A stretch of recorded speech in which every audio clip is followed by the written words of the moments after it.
also have tech support behind us, who's also going to be assisting us should there be any distraction to mute presence, basically. So we want to thank each and every one of you for joining us on this call. For the past several days, starting from since Monday, the 27th of November, the Diaspora Unit has been hosting nightly webinars targeting the diaspora to explain and to provide updates on the Guyana-Venezuela border controversy. Each night we've tackled the diaspora in a different geographic location. We've tackled those in different states in the United States, in Canada, in the UK, in Europe, and we're ending tonight on the Caribbean. Just prior to this here, we had an earlier webinar that was targeting persons from Barbados and other neighboring countries. For Barbados, started at 6, finished just in time for us to actually jump onto this one here. Many of you would have been following the Guyana-Venezuela border controversy, and in this program, you're going to hear why Guyana refers to it as a controversy and not a dispute or any other such terminology. There's a reason why we are selective in the words that we use. And there have been so many things that have been happening. Persons have been seen watching social media and unfortunately have been victims to a lot of fake news, misinformation, and misinterpretation of information that is coming out from various sources. It has caused a lot of panic in people and concerns within the diaspora as to what exactly is happening here. We have been imploring persons to check only official sources for information. That is why we found it necessary to host these webinars and to target different groups of our Guyanese people to help them understand the issues that are at hand, what's next, what's going on, and to seek and to answer any and provide any clarity that they may request in light of this issue here. Tonight we have with us two very distinguished ministers of the cabinet who have taken time off from their extremely busy schedule to speak with you on the matters relating to the border controversy. I should let you know this has been a very long several weeks for the ministers of government who have been moving the length and breadth of this country in various engagements to bring clarity and awareness on the border controversy as well. So they're literally moving from one event to the next. And I know they've been coming from different events to come onto this call. And as soon as this call is over, they're off to another events actually. So we're very grateful for them. And this is added to their very substantial ministry responsibilities. So you would appreciate for somebody like the Minister of Housing, who's got a magnificent portfolio as well as a voluminous portfolio, and the same for the Minister of Labor.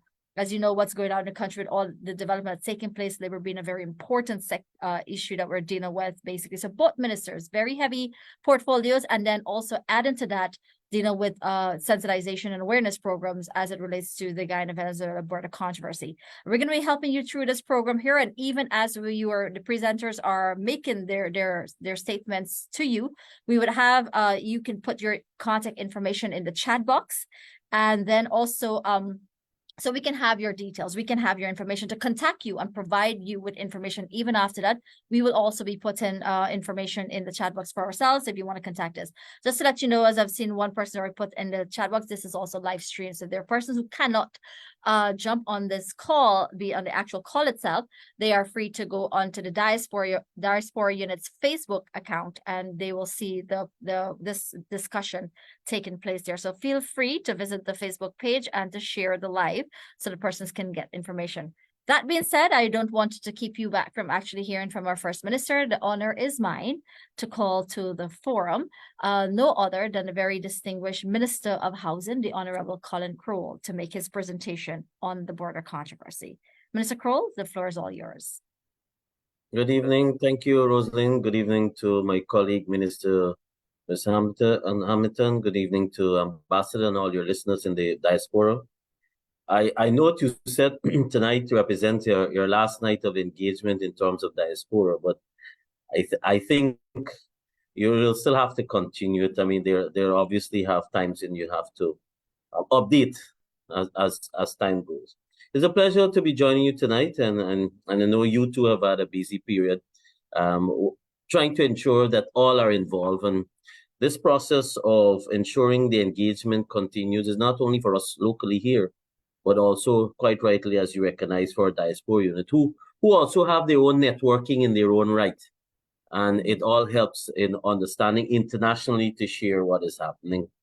And So I guess I want us to, if we can probably do the sequence. So if we start off by the historical context, how we come to this point, and then obviously we can go into the analysis of today's ruling from the ICJ, etc., and then have a discussion probably what next is likely. But historically, I think a lot of people forgot that because of where we started. So this whole matter started since from 1814. And recall we were under the Dutch. And throughout the process, we'll recognize, and in every stage, we will recognize that whether we were British Guyana and then subsequently to Guyana, all the steps we have followed was to ensure that there was a peaceful resolution or outcome. And there was always whereby we were siding on the law. And so the story will start whereby we recognize that we're British Guyana, since 1814, was acquired through a treaty by Netherlands. And from that, we would have had the boundaries defined. And then there was a surveyor who was given the task to establish the boundary and the delineation of where we lie. And so henceforth, we would have had our boundaries established. But then in 1841, I think Venezuela themselves, they disputed what the boundary was like. And so from then, it's not from 1899, since from then, we have had a disagreement of where the boundaries lie. And Venezuela themselves, they protested and involved the US, yes, United States, the very United States that they're criticizing now. So since in 1876, the Venezuela themselves appealed to US. In fact, they invoked what was called, if I recall, the Monroe Doctrine as a justification for US involvement. And this is for about 19 years henceforth this took place, calling for US intervention and asking that even since then, they were asking for arbitration, or if couldn't work, even by force, intervention by force. But of course, the US expressed concern then and sought to have a resolution. So in 1895, they would have invoked that doctrine, the Monroe Doctrine, and which obviously from that, we had the boundaries decided upon, arbitrarily decided upon. And so in 1899, one would have recognized that you had on October 3rd, 1899, when we had following a line, the delineation of the line that is called the Schomburg line. And even then, Venezuela, and if I recall the clear words that were used, full, perfect, and final settlement. And they agreed. They agreed to what the boundary, what the ruling, because recall they asked for US intervention. So with Great Britain, with United States, and obviously them and us, British Guyana, we was in a full agreement on what the arbitrary award, the ruling in 1890. But then what happened? You talking about what, 63 years onwards?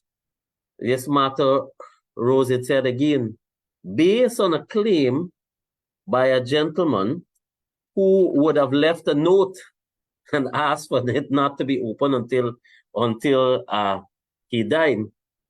But the thing to note here is that even right now, the claims that are being made by Venezuela, the greed and the presumptuous claim from right historically throughout the process from since then, you could have seen a clear path that they took. Agree? Then following, because the 1899 award actually gave them two-thirds of Guyana. The 1899 award gave them majority of the land that we got a small portion. So now with this claim that they're making, it is two-thirds of Guyana. They're equal. And based on a gentleman who who, if I recall his name, that gentleman, his name was Severo Prevost. And he was just a junior party in that arbitration. So you had whereby in the run-up to our independence, so this was 1962, and then in the run-up to our independence, we then had where the British agreed to a Geneva Agreement. Again, agreeing, we were positive in the ruling, so we agreed to revisit, historically agreed to revisit the matter. Now that you have a process that was identified, all through, Venezuela has always looked to overturn every process that was determined. So the 1906 Geneva Agreement set out clearly a process. So first of all, they said within 3 months of the final report, the government of Venezuela, the government of Guyana, and then the government of Venezuela should reach an agreement. And of course, invoking Article 33 of the United Nations Charter. But again, this matter went nowhere. It didn't go far, simply because Venezuela was not interested in a decision that would not see an outcome of them continuing to make this boogie claim. And if you examine where the claim for Guyana, the Essequibo, where they're claiming, that's where our wealth is, that's where our royalty is, that's where our royalty reside. And so one can recognize why they continue, why they try to invoke and renew that claim on Essequibo. So this whole process, obviously, the UN process, good office process, would have continued until 2018. And so by the end of 2017, the Secretary General would have, having not gone anywhere, we agreed that we shall move it to the next stage. And hence, that is the International Court of Justice. And that is what an arm of the United Nations that all countries are signed on to. The legal process that we must follow if you have boundary disputes. But Venezuela themselves did not recognize the ICJ, saying from the outset, they said that they don't recognize the ICJ. But when we went to the ICJ, we presented our case. Venezuela presented their case. All of us waiting on a ruling, on a final ruling on our boundary. Then you now have, on the 23rd of September, by mandate of their parliament, a 5-point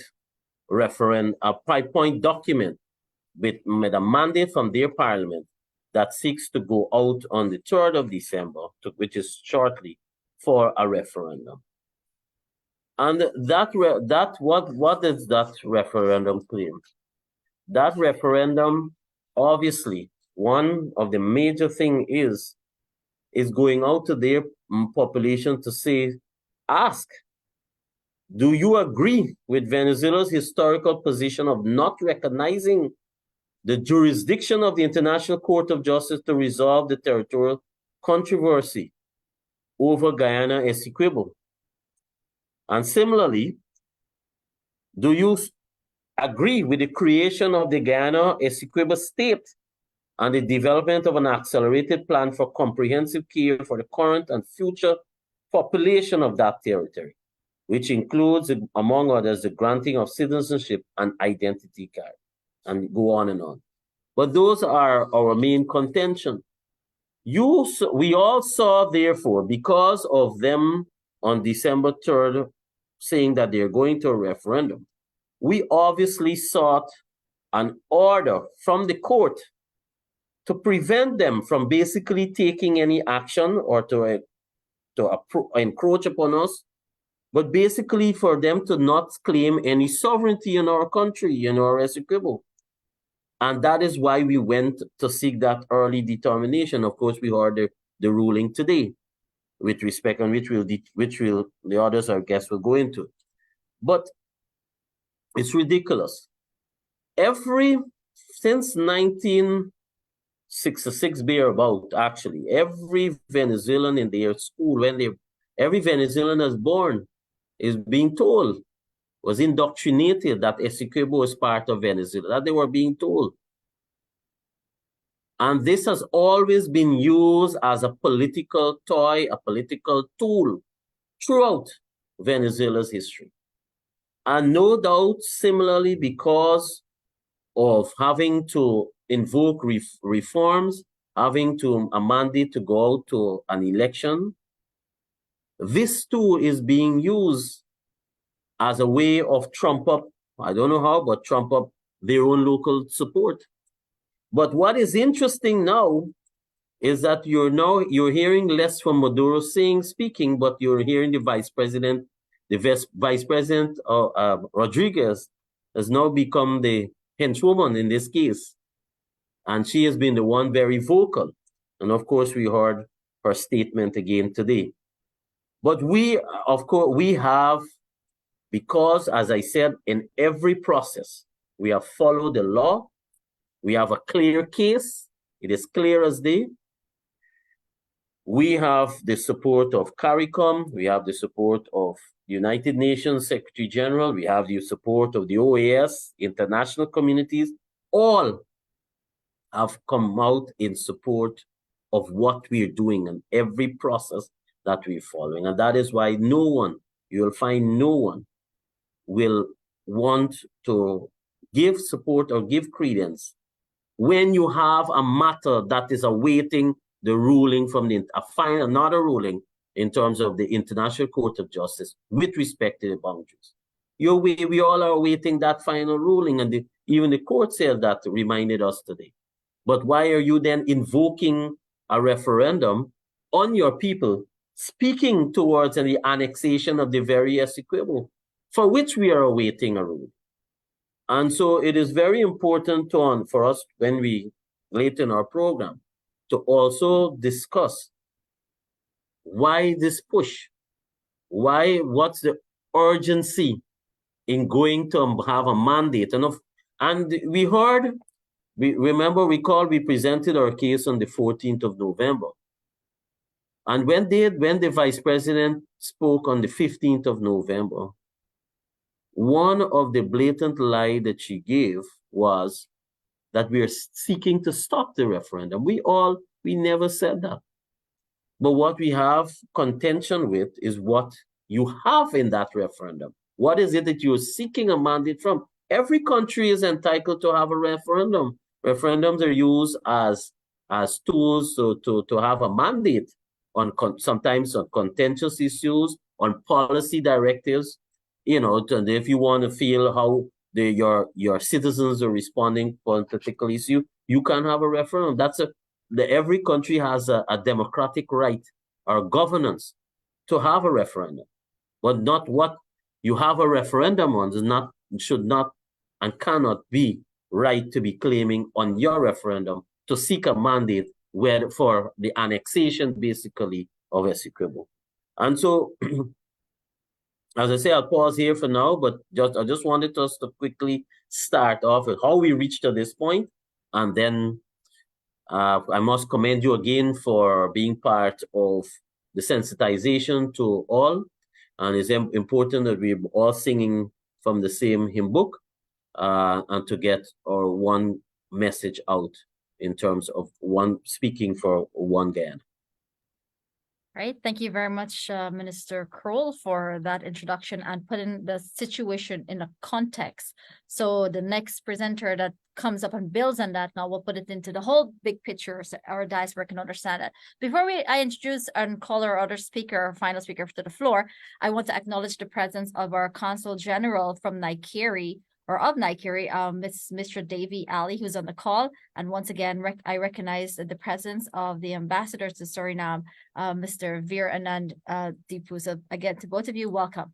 Ladies and gentlemen, it is my distinct pleasure to introduce to the forum a very hardworking minister who's always in the field, always ensuring that a particular that ministry that never once really had any substance to it, and now is very much substantial in what it does, to the forum to address you on the Guyana-Venezuela border controversy. Let's welcome the Honorable Minister of Labor, Mr. Joe Hamilton. Mr. Hamilton, the floor is yours.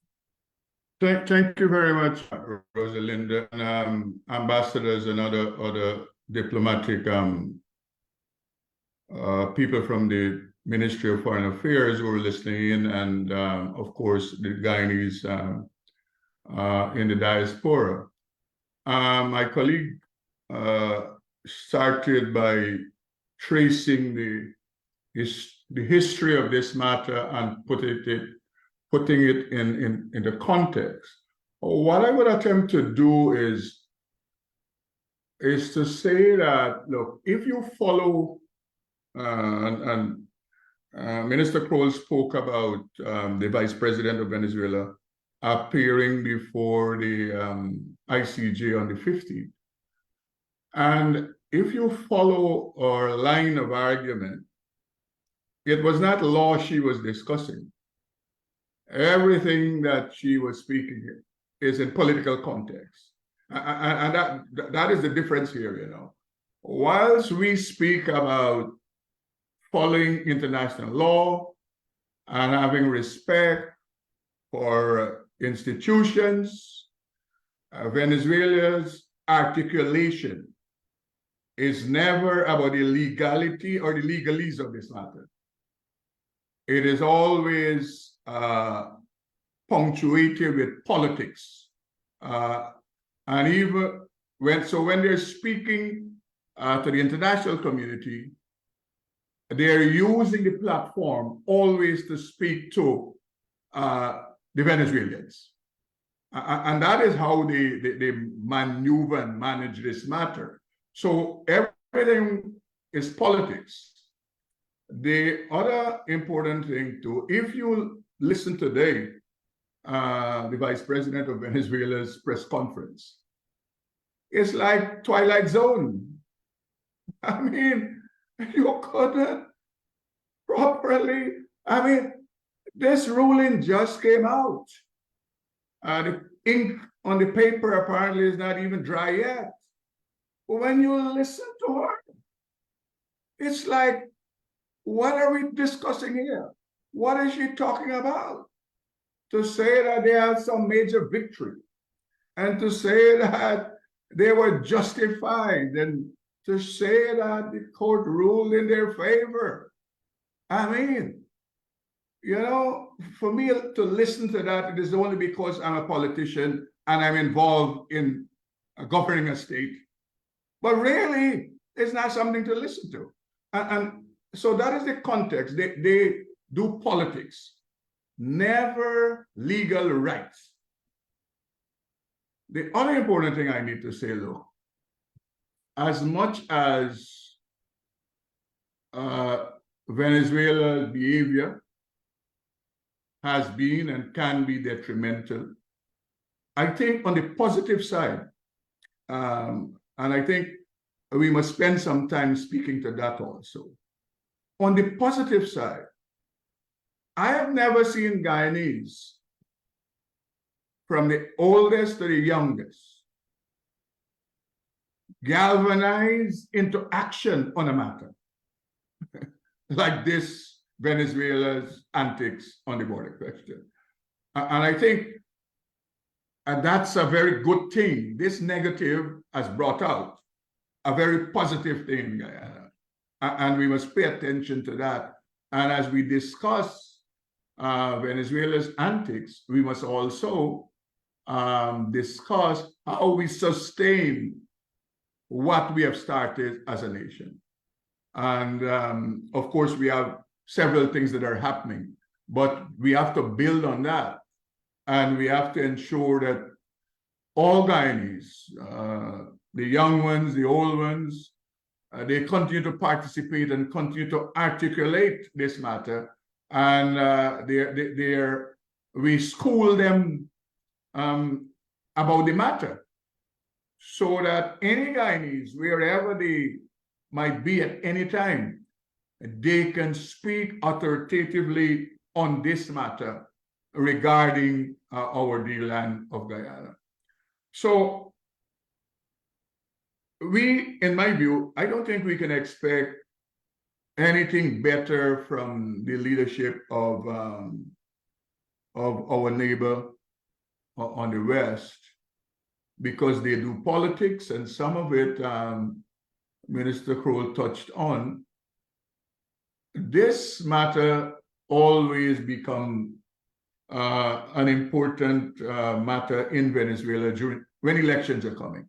And if you follow over the decades, how it has always become the tool that political parties utilizes in Venezuela to to mobilize their supporters and their base, and that is what is happening here again as regards this matter. And I'm old enough to see it playing out ever so often.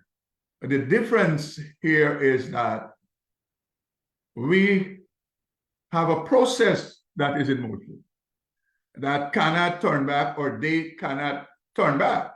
They will hope that they can turn it back. And if you follow a couple weeks ago or about a month ago, the president of Venezuela was speaking to having an engagement with our president. That is to sidetrack the motion, the legal motion, because properly they cannot make a case or the case for ownership of Essequibo at the ICJ. Another thing I would want to say too is this, and congratulations to all Guyanese. Before 2 weeks ago, Venezuela took over the space on social media.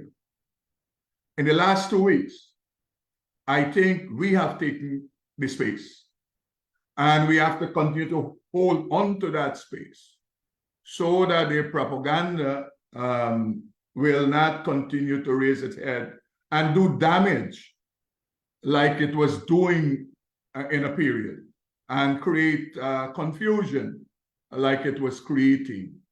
So I am focusing in a way on the positive things that have come out of this negative behavior of our Western neighbor.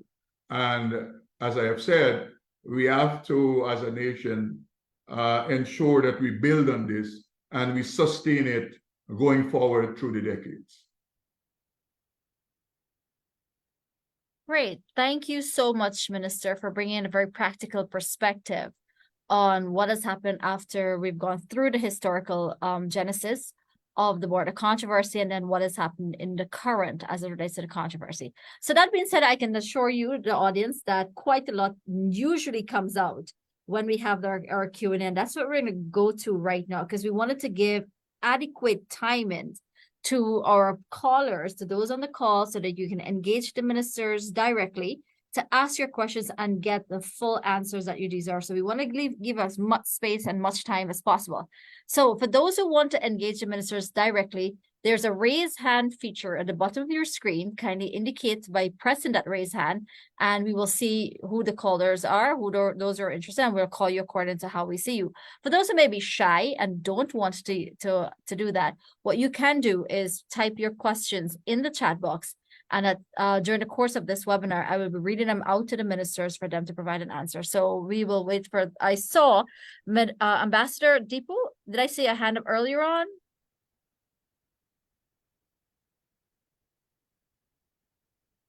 Good evening, Rosalind. No, that wasn't a hand. I was just acknowledging what Minister Hamilton was saying, and I just wanted to say that I agreed with what he was saying. So that was just a clap. Oh, okay, I got you. That was a clap there. And then I also saw the Consul General, Miss Mitra Devi Ali. She had her hand up earlier on. Don't know if she's still on. She did indicate to me she was having some technical difficulties with the audio.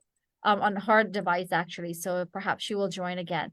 So is there, before I go to okay, we have Mr. James Burke here, and then I'll go to some questions that we would have received. Go ahead, Mr. Burke.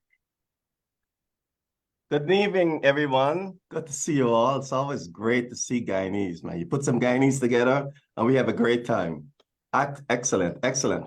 I wanted to riff a little bit on what Minister Hamilton said about the positive side of this whole thing, right? When I look at the order from the court, it says quite clearly, the first one, it says where, at the end of the sentence, it says, whereby the Cooperative Republic of Guyana administers and exercises control over that area. When I read that, I get very, very excited because it affirms, it absolutely affirms that Guyana has control over that area, right? Until the substantive case gets adjudicated and resolved. So for right now, we're in charge according to the law, which means that we don't have to pussyfoot around developing Exequibo as we have in the past. We could go on and carry on unencumbered and develop our land the way we should. So that's for Mr. Hamilton. Maybe I could covet your reflections on those remarks.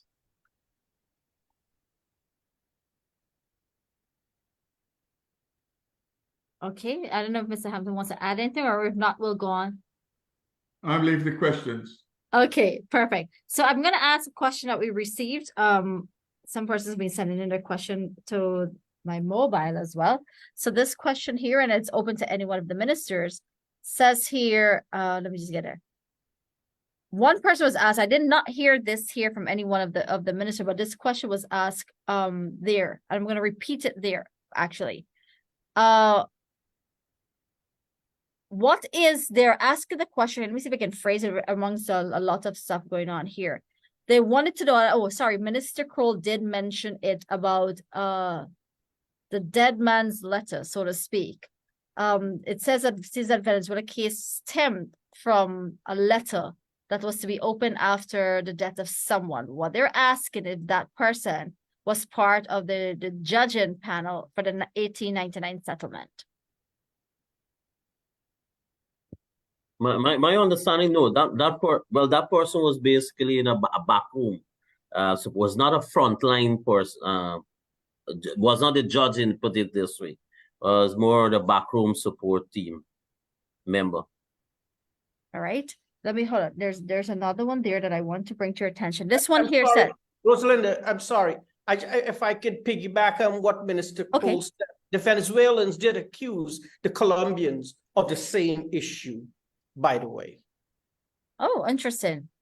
Got you there. All right. Thank you for that, Ambassador. Here's another question there that I'm seeing there. Does the 1899 agreement cover the maritime area? No, this conversation got everything to do with the land boundary. The land boundaries. Right. Is there anybody else on the call that wants to ask any questions while I go through these here?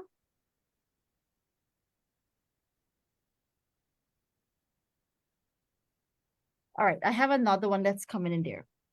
There's a concern about the ruling today where apparently one observer says that it noticed a lack of specificity as it relates to the court's reference to the word action, that Venezuela was to refrain from certain actions.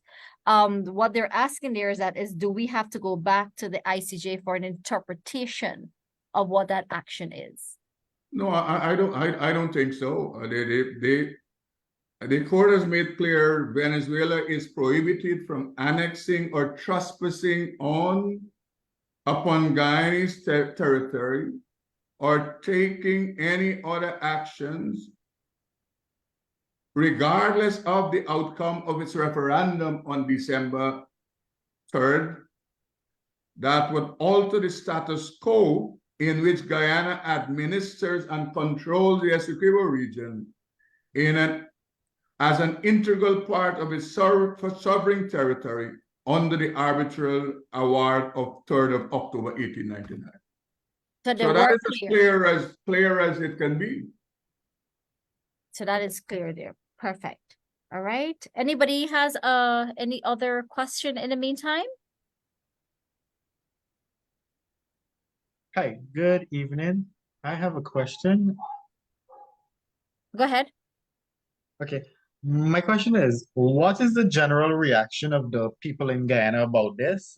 Are they engaged? Are they angry? Are they willing to unite for the country's sake? Well, let me say this. I'll jump before Colin. If you were on, I was making the point that I've lived long enough, and I've never seen Guyanese being galvanized by any other matter like I have seen over the last several months. This state of unity, brotherhood, friendship, and not just passive. They're active in their participation through the length and breadth of this country. Many of them didn't wait for the government to propose things. Many of them went out and they started to do their own thing. And so we are continuing that. We have had several events and we will continue to have them right up through this weekend and so. So Guyanese are happy more so about the ruling today from the court. That has helped the joy and happiness of the situation that we have to deal with. So that is why I'm talking about the positive outcome of this negative play by Venezuela. Importantly, let me say this, to all and sundry, and we have to big up Dave Martin. I mean, that's a godsend that this melody and this song was created by him, was made by him, and it was there all the time. I mean, right now, It's like outside of the land of Guyana, that is the other national anthem that is helping to galvanize Guyanese people. Great. I saw Mr. Hemdat had his hand up. For the last few weeks, I've been following very closely this issue. And I'm so pleased that the ministers in the government, the cabinet, the vice president, the president are out there really talking about this issue in a very reasoned and clear-headed manner. And I think that it really is resonating with Guyanese who are overseas and Guyanese who are intending to come back and live in Guyana, that this issue get resolved once and for all.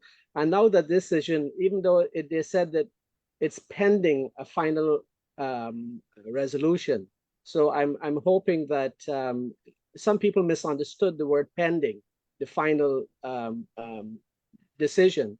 So that I hope that you could clarify that this is it. I mean, it will come out that this belongs to Guyana. Essecobo belongs to Guyana, and we can just move forward and not have this hanging over our heads, and that the Maduro government won't pull a Putin on us. So we just have to be still quite mindful that when you're dealing with irrational folks, they can act, and behave irrationally. All right. Thank you. But just no, he's correct. It's just important for the general population to understand. The ruling today was obviously because of the referendum that is being sought. So today's ICJ's ruling, which we went to, which we sought an intervention, and which we presented on November 14, as I mentioned. That's this ruling, and the pending is obviously because of when we went in 2018, decided to go to the ICJ in 2018, and so that's the one we're waiting the final ruling on. So the substantial matter, building from on Minister Kroll, the substantial matter, that is what is pending. And that is what the court made mention of.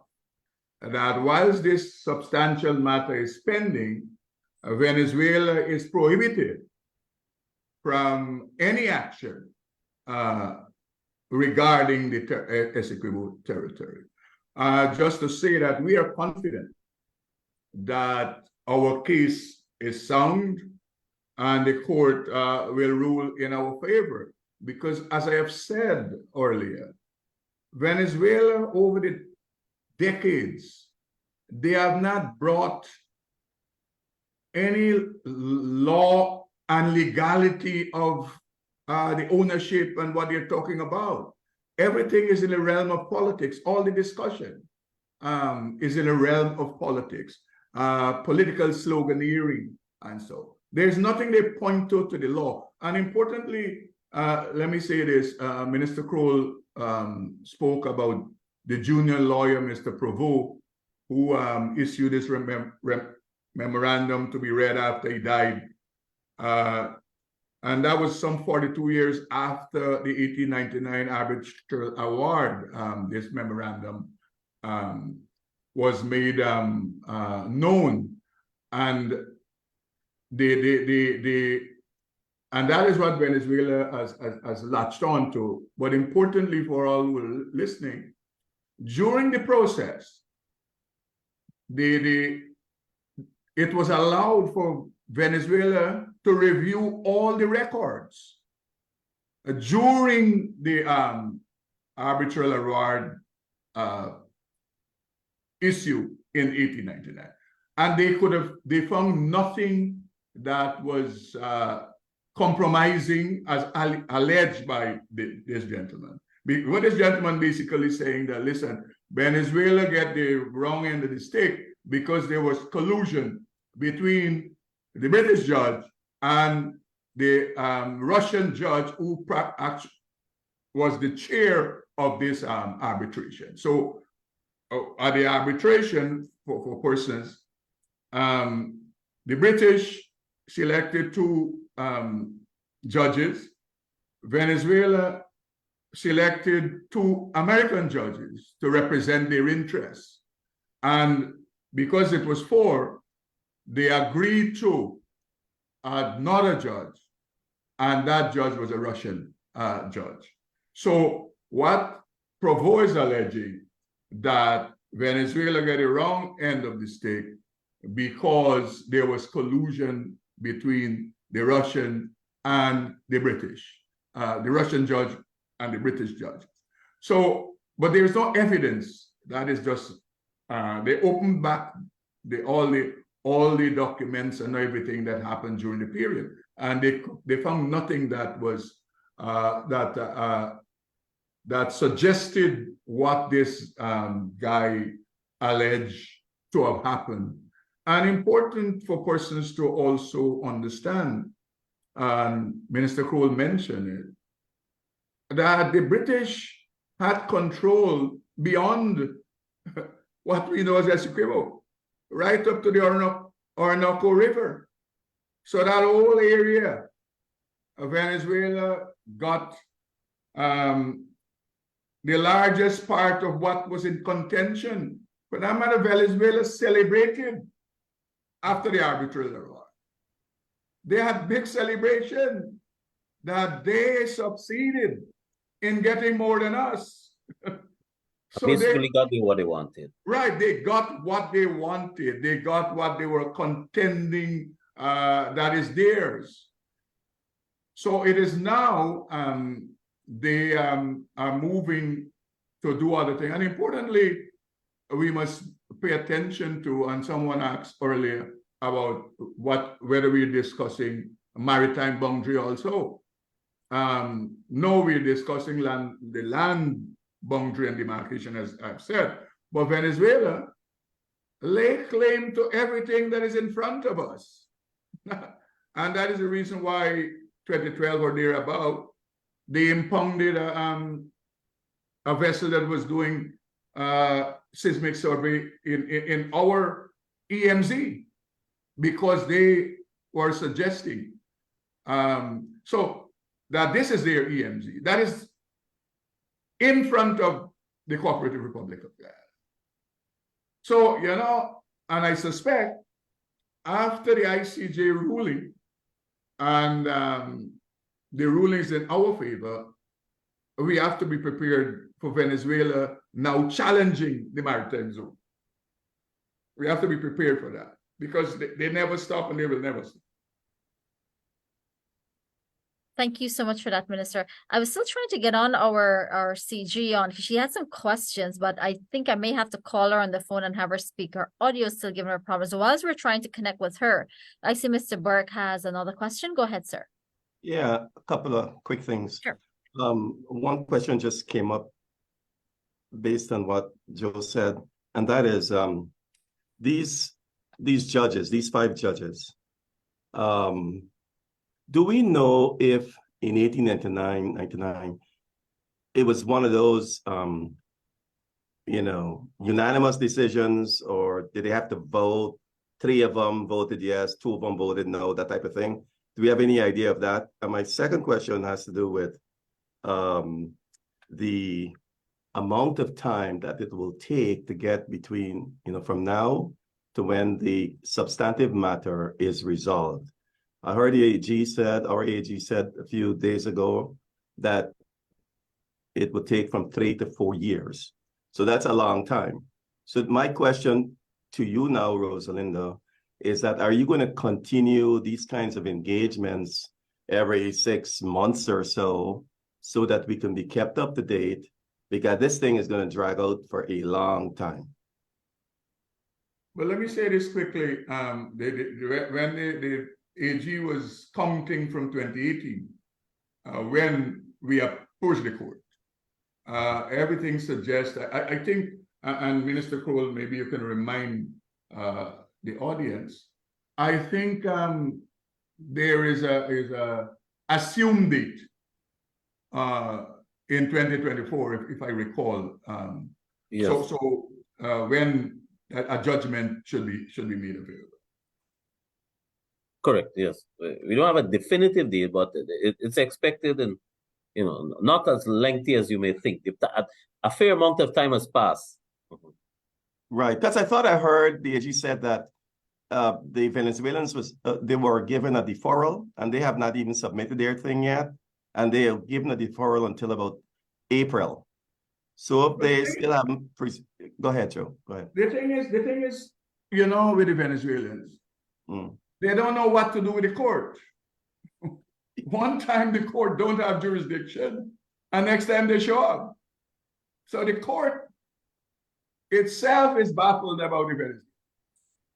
And so as to be always be seen as being impartial, the court deliberately entertained the Venezuela to participate in the process, so that they would allow them the opportunity to say they weren't given a hearing.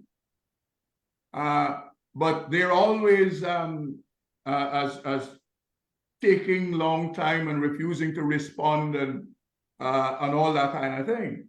So they have not yet determined whether the court got jurisdiction or don't have jurisdiction. Because if you listen to the Vice President today of Venezuela, basically, even though she said they got a victory at the court, she at the same time was saying that this court don't have jurisdiction. So they have to make up their mind as to what they want from the court, out of the court. But as I've said earlier, this is not political platform grandstanding. This matter would be dealt with via international law and interpretation. And they are yet to take to the court legal arguments. They take to the court political arguments. And that is what they did the last time. Even the gentleman that was leading their case, he was focusing on, we are trying to stop Venezuela from having their referendum. We had no such question before the court. and he was saying that we were asking court to intervene in a nation state business. That's not what we were asking the court. Our position was the two questions might prompt them to act, and we are saying that we are seeking from the court protection. We never challenge, and we never say, okay, Venezuela should not have their referendum. We are saying that the fact that they're talking about making our citizens theirs, we want the court to prohibit that coming out of their referendum. And if you listen to the vice president again, that is what she said today again. And I think Minister Kroll dealt with it earlier, where she had the international press there and lying before, like if they cannot read. She is reading our what we presented to the court, and she's saying that the victory they got is because the court denied us from stopping their referendum. We had no such matter before.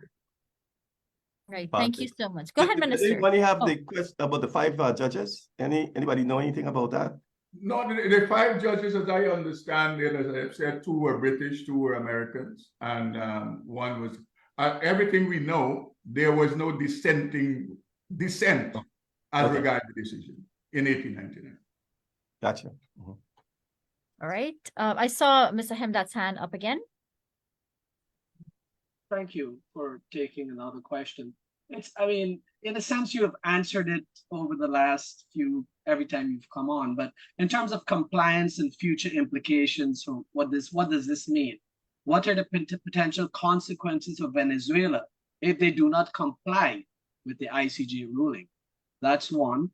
And how might this ruling affect future negotiations, especially with the 2018, between Guyana and Venezuela regarding the Essequibo region? Because, as Minister Hamilton just said, they're lying to our face. I mean, Trump has really moved the line in terms of lying, and just leaders feeling no consequence for their actions. So Venezuela, can just go recklessly and just move ahead with whatever they have in their head. That is the truth, is whatever they can come up with. So, I'm hoping that everything goes well, but we still need to be a little circumspect. They have two things quickly, and I would 2 things quickly. One, as the vice president and the president and the prime minister and all members of the government, we have said, whilst we seek this matter to be resolved in a peaceful way, we are preparing for all eventualities. And we are, as you have said, we don't discount that Venezuela might and can be reckless. So as a nation, we are preparing for those kinds of eventualities. And that is the reason why we have been engaging the international organizations like Commonwealth, 53 countries we're discussing there, OAS, 35 countries, CARICOM, 15 countries. So that is why we continue that diplomatic work, and all the ambassadors and so who are listening to the program, they're engaged also. If you note that we have had and continue to have, and these are public matters, visitation from the U.S. Defense Department. We've had, and we continue to have, Minister Robert Prasad, Foreign Secretary. He was in Washington meeting people from the State Department.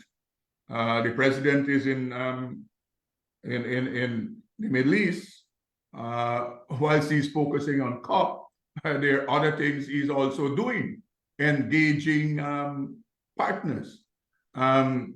Over the last week also, the Prime Minister spent at least nearly a week in Brazil, engaging the Defense Department there.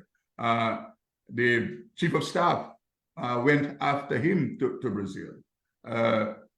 The French are in Guyana, they were in Guyana, at least I know, engaging with our defense forces. So I'm saying all of that to say that there's several things that are happening outside of diplomacy because, as you have said, my good friend, we don't put it past Venezuela that they can or they might get reckless just for the show of who is the best grandstander as regards this matter. Yes, in Venezuela.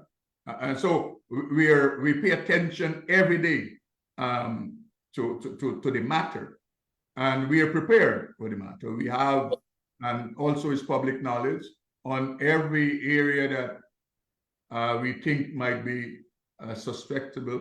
We have troops there.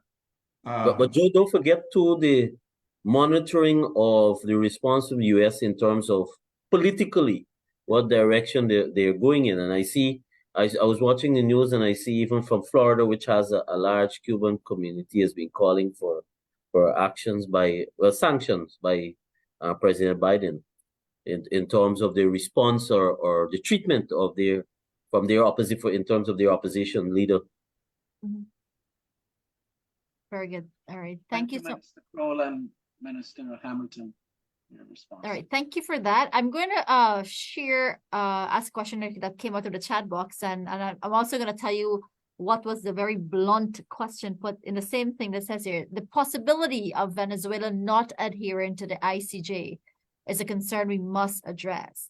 Are we ready to respond in real time to any further aggression? And as another person had put it, is Guyana prepared for an invasion?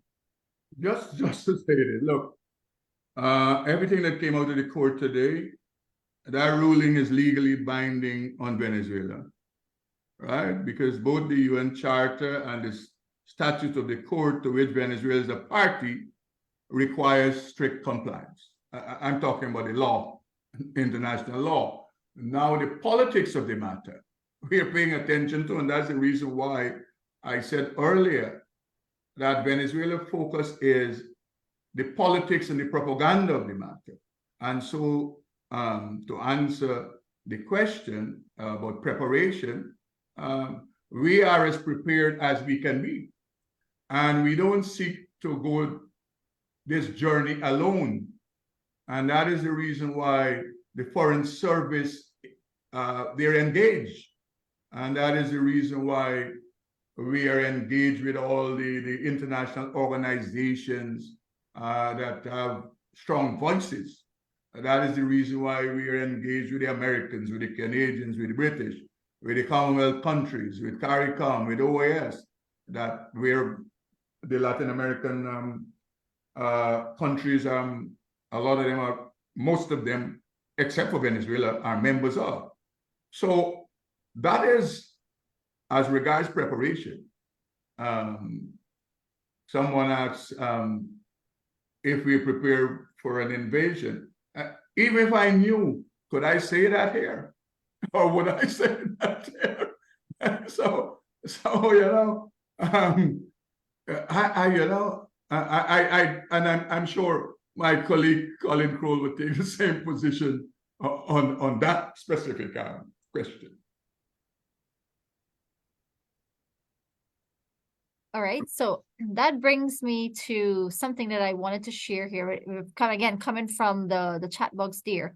It's a comment, but I will piggyback on that. It says here, the person says, in his opinion, Guyana has to establish a close relationship with U.S., Brazil, and French Guyana or France. Maybe military alliances can be entered into with these three countries to guarantee our freedom from an attack by Venezuela. Now, I will leave this really for the ministers to address, but just to quickly gloss over something there. I'm going to share my screen very quickly to show you. This was shared by Minister Ramsden. He brought this to our attention at a previous webinar that we've had a couple nights ago. which shows you the response of some of our neighbors as it relates to any threats to the stability of the region itself. So we will put this article in the chat box for those who would want to read it there. So and Guyana has excellent relations, as Minister mentioned. We have officials that are engaging diplomatically and also politically. But Brazil, don't forget, Brazil has taken some action. In fact, they've issued for their border because they share a border Correct. with Venezuela. So in the run up to December 3rd, their border is basically going to be closed with Venezuela. So that has already been issued by the president of Brazil. And to answer the same question, we already can answer that. You saw the presence of U.S. Army officials here early in the week. So that will tell you that we are collaborating and we're willing to work with persons who are relevant persons who are willing to assist us in ensuring that law and order is maintained. Right, and to support what Minister just mentioned, this was a Twitter post from the U.S. Embassy in Georgetown earlier this week that showed that that the engagement between the officials soldiers from the U.S. Army and those of the Guyana Defense Force. You know, an important thing, Rosalinda, for persons who are listening who might not be Guyanese. This hemisphere has been known as a zone of peace. And just yesterday, the media in the Bahamas interviewed me, and I made a point, and it is important that I make this point again. For persons who are not Guyanese, a disruption of the type that Venezuela with a reckless behavior can bring about. It wouldn't benefit Venezuela nor Guyana, and it wouldn't benefit most, if not all, of the Caribbean and Latin American countries. So the matter, whilst it's for us, Guyanese, whose territory is threatened, it is a matter that all and sundry across this hemisphere must pay attention to and raise their voices, because it would affect countries and it would affect people if anything is to happen. And that is the reason why we continue to prosecute this matter, utilizing international law and utilizing the international institutions, because we recognize that the worst thing can happen. And we have seen, you know, we look at the televisions and we have seen other zones, what become of them with any reckless behavior that is military in nature. I thought I'd say that for audiences, our audience who are not Guyanese, so that it register if they might have a reason to ask, okay, why my country prime minister, my country president is supporting Guyana? It is because the governments recognizes that any reckless behavior by Venezuela, what it can do to this region, how it can destabilize Latin America. Already, you have some 5-6 million Venezuelans in Colombia. We have all numbers people give us, 30,000, 40,000 and counting. Yes. So all that will increase exponentially in the event of a situation. And Trinidad, they have tens of thousands of Venezuelans, and further afield, the United States and wherever. So I'm trying to say to people who are non-Guyanese who might be listening, that whilst this intimately don't concern you, it concerns you, or it should concern you, wherever you live in this hemisphere.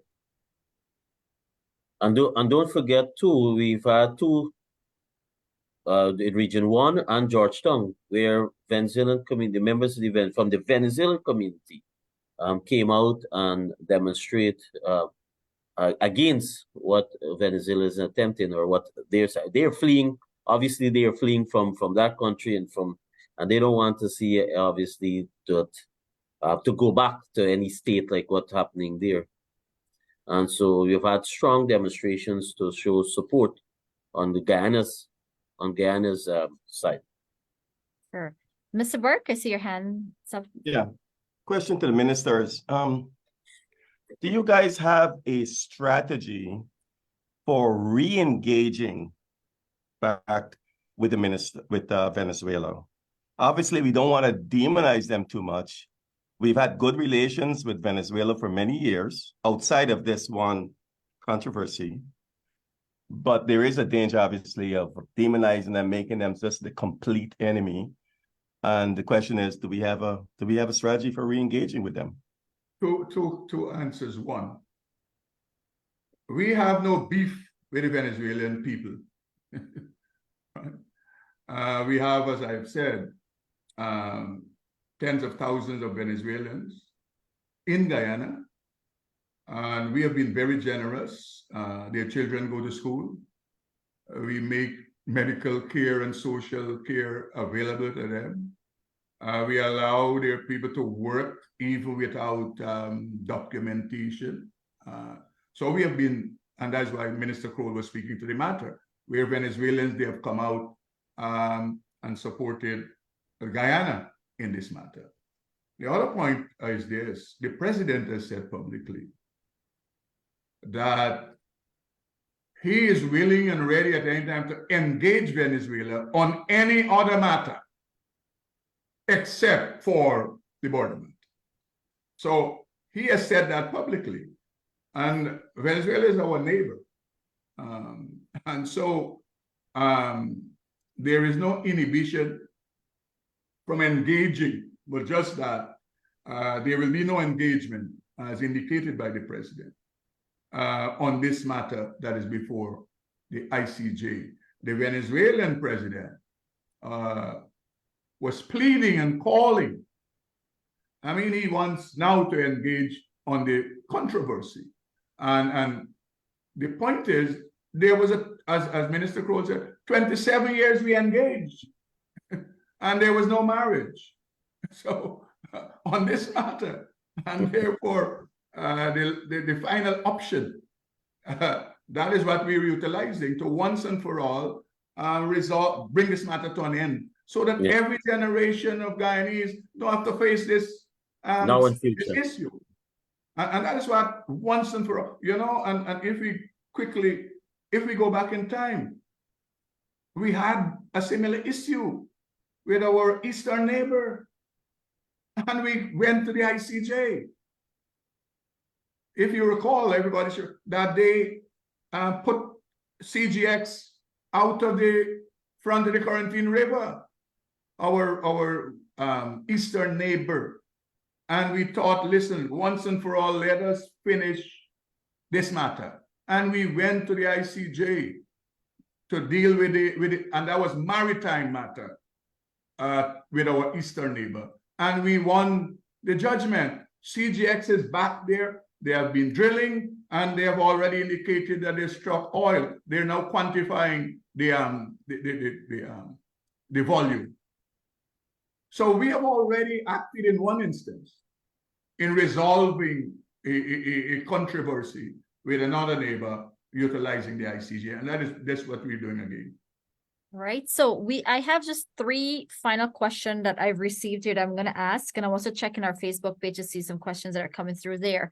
But before I go to those final 3 questions, before we bring the curtain down, is there one final call to those on the call here for any question? And then I'll read these 3 questions, and then we'll bring this in. And I see Mr. Hamdat. Go ahead, sir. I think he's muted. No. There you Can you go. hear me? Yes. A couple nights ago, Minister Shishara, I was on the Canada call, and she mentioned that Guyana is one of the most peace-loving nations in South America, and that is absolutely true. I mean, just see all the things, all the steps we have done. Just is like evicting someone who doesn't want to leave your apartment. You know, Patient. we've done everything possible, and they still don't want to go. Well, we have done everything possible, but we still have to be. Look what happened in Ukraine. Look what is happening in Ukraine and so many internally displaced people. It is a horrible problem when it gets to this point. So we are doing everything we can to prevent it from happening. And even in the eastern part that Minister Hamilton is referring to, they still don't, I mean, while we won, and again we won, but they're still recognizing, you look at their map, they still have the New Triangle, they talk, the ministers and the government up to the president still doesn't recognize that judgment. So you have people who just don't read, don't understand facts, don't really take the law to be the law and respect it. So we Guyanese are very law-abiding, respectful people wherever we go, and in Guyana, and we're doing this, and I pray that it's resolved and that it doesn't come to a head, and that it's resolved once and for all. And I really appreciate you, Minister Hamilton and Minister Kroll, and the others for sharing your perspective and what you've said. I really appreciate. Thank you so much. All right, thank you very much for that there. So let me quickly ask these 3 questions before, sorry, Minister, you want to comment anything? No. Okay, great. All right, so this is actually, it's interesting the Minister mentioned it, because the question that is asked here is, Trinidad has a major problem with Venezuelan migrants. Guyana seems soft on them. Isn't that a risk to the country given this problem? Let me answer that question quickly. Look, when we're dealing with migrants in Venezuela, Venezuelan migrants in Guyana, the mistake many persons are making is that they're bundling it up together. For reference, there are 3 sets of migrants from Venezuela and Guyana. 1, Guyanese who left Guyana in the hard times in 70s and 80s, and they went to Venezuela, they lived there. Secondly, children of those Guyanese who are not English speaking, they're Spanish speaking. And by the fact that their parents are Guyanese, automatically they are Guyanese. So, and then you have Venezuela. So I'm saying that the Guyanese who left and went away, and they're now returning, there is nothing to look at them. They're our brothers and sisters that fled. They're returning. Their children, automatically they're Guyanese by 1 or 2 of their parents being Guyanese. And then we have Venezuelans. The issue about care, I would just say in passing that the security service are doing their job as regards the matter. And that is as much as I will say on the matter.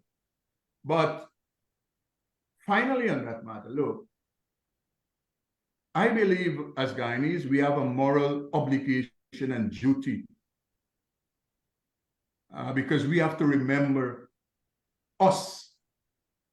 We are hundreds of thousands of our people, they have found refuge, and many of them left and they have become citizens of other countries, live in other countries, and so there was a period when we, like the Venezuelans, were fleeing our country. And so as Guyanese, whilst we have to be vigilant, we have to be careful, we have to ensure that every person who come to our country, they follow the law. We have to be careful that we don't act in a way that can create conditions, and let me say this finally on that matter. The worst thing you want to happen is Venezuelan government seeking to intervene because they are making a case of their people being treated bad in Guyana. That can be used as a pretext. And we must be mindful of that. We have to guard against that. And that is the reason why we have opened our arms, and we are supporting the Venezuelans, and we call on all Guyanese to do that. Not at all to create conditions that can be utilized by the political administration in Venezuela to intervene on behalf of their and someone spoke earlier about Ukraine. That was one of the pretexts. The Russians, Ukrainians are not being treated fairly. So we have precedent before us, and therefore we have to be careful and we have to be guarded. And we have to welcome our brothers and sisters who are returning. And I believe, as I've said, we have a moral obligation to ensure that we make the migrants comfortable in our country. All right. And the penultimate question is how does this situation affect our current oil and gas exploration, if at all? Colin, We I know the situation is helping you in your sector.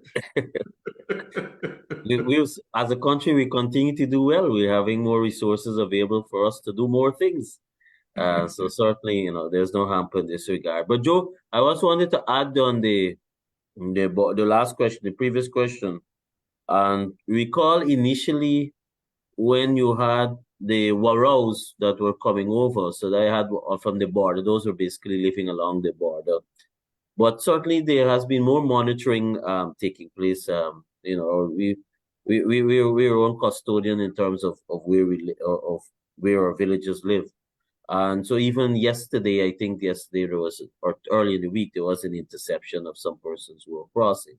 But they're monitoring, increased monitoring. But the fact to note is that, again, we as a people, we're accommodating, we're loving, and as many of our people back in the days went to different countries and had to start, and they started life all over, and they went through their struggles. So similarly to we have to remember that on the flip side. All right. I mean, we're talking to diaspora, so I mean they will understand. Very valid point indeed. Very valid point. And the final question here is just basically, can you sum up the general sentiments of the international community in light of today's court ruling? Now, quickly, if you follow what the Commonwealth has said, what the CARICOM has said, you have that statement being issued. The OAS Secretary General, all of them, again, pleaded for no recklessness on the part of Venezuela. All of them made the point that the court decision must be respected, and we hope that the court decision is respected. And finally, all of them reiterated their support for Guyana and its position, and that is important for us. That all of the people and all the organizations and nations, they reiterate their support for Guyana. They reiterate their support that Essequibo is Guyana. It has been Guyana, and it will always be Guyana. So we are thankful, we are grateful for all of those organizations, all of those nations that have given us the support right through the period, even before this latest escalation on the part of Venezuela. And just to add, Rosalina, even the CARICOM statement, what I want to, if I can recall, what they had said in their statement is that every state has a duty to respect the sovereignty and the integrity of their territory. But the order, they reinforce in their statement that the order makes it clear that holding a national referendum does not exempt a state from its obligation to comply with its duty. And that is with its duty to accept the laws and the norms in dealing with matters and issues. Excellent. Thank you so much. And that brings us to the end of a very informative session. I'm going to ask both ministers to give their closing remarks before we bring the curtains down on tonight's webinar. Quickly, I just want to return back to our Guyanese people in and out of Guyana who have been mobilized and who are continue to show display their support and their patriotism to continue it. And let us build on that, the unity that we have forged. Let us build on that to deal with other challenges and other issues in our country. So from our children, the teachers, all Guyanese who have our artists and our people who are in culture who have been supportive. They have made so many songs, so many lyrics Jingles. that today every celebration we can turn up the music as we celebrate and as we unite around this matter that Essequibo is our own. Alright. And Mhm. finally, Go ahead, finally, I want to close off by reinforcing and repeating that we must commend our people, whether in the diaspora, those who living here, wherever. The support that we receive, and we have unanimity in this matter, and to see how they have responded. And even today, the children, and this is something very important, because I think maybe we may have taken probably some of the historical context for granted. So today was set aside, for example, for all schools, children, and you listen when you engage children. As of this evening, they were, you heard them speaking about this matter, and they're excited and hearing this. They're hearing of something happening in Venezuela, but they didn't understand the historical context, and this is very important moving forward. And so the camaraderie that we've seen as a people, the involvement we've seen as a people, including those in the various regions, must continue. And I want to echo the call Joe made. And similarly for other matters, even whether locally, nationally, we must continue to build our country for this one Guyana. Excellent. Thank you so much, Minister Kroll and Minister Hamilton, for Pleasure being gracing here. us with your presence here tonight and for a very enlightening discussion and presentation. It is greatly valued, and running through the chat box and also the comments on Facebook. I can tell you it's very much appreciative, and we're seeing those comments that validates those there. Was Linda, by reminding on Sunday, we didn't speak about Hey, that. go right ahead, Yes, certainly. yes. So we want to quickly on Sunday morning ask everyone to join the Hands of Unity. Doesn't matter where you live, just some of the established locations are published, so you can just see which is closest to you. They organize, all the religious organizations are on board and joining the similar call. And then in the evening, to show our support, you can join virtual, you can join at the National Stadium with His Excellency at the National Stadium for us to show our unity in this for a Guyana, a peaceful Guyana, one people, one nation, one destiny. Excellent. Thank you so much. We appreciate that. And for any further information, please feel free to go to the Diaspora Unit's Facebook page. You're going to see a calendar of events listed there. Also, updated statements coming out from various countries. And what's next, what's happening. You'll see interviews, you'll see discussion, but then also we are appealing to persons, and this we can't help but to repeat this ever so often because of the importance of it, and that when you're getting your information, please only use reliable, credible sources, which are government sources, actually, ministers of government, ministries, and also you can look at like perhaps some of the mainstream media, credible ones that usually repeat from the government sources themselves.